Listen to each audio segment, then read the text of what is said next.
En Afghanistan, la femme a cessé d'exister. C'est la dernière horrible trouvaille des talibans qui viennent d'achever leur entrée au cabinet du néant et de l'enfer.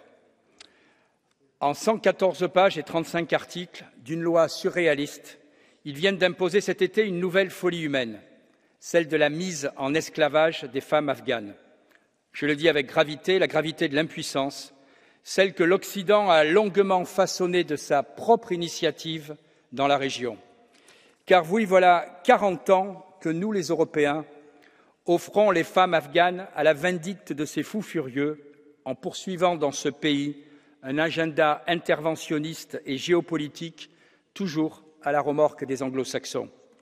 Qui se souvient du programme afghan initié par la CIA dans les années 80 ?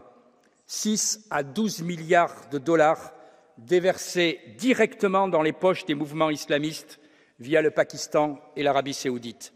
Ceux-là même qui donneront naissance aux talibans. Qui se souvient de la débandade de l'OTAN à Kaboul après 20 ans d'occupation stérile ?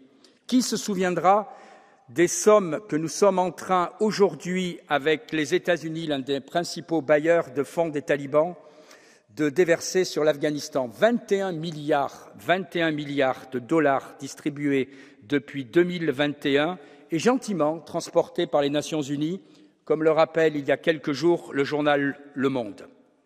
Certainement les femmes afghanes, elles, s'en souviendront, puisque celles-ci, malgré le silence de cette nouvelle loi cette nouvelle loi leur impose, finiront par comprendre que nous sommes tous ici responsables en partie du triste sort qui les attend.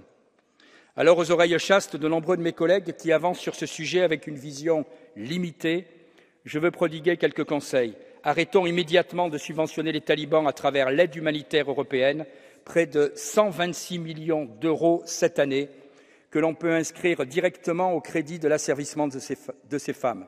Enfin, arrêtons de financer chez nous, au sein du Parlement européen, des officines islamistes comme le FEMISO, ONG proche des frères musulmans et dont l'agenda converge avec celui de nos pires ennemis.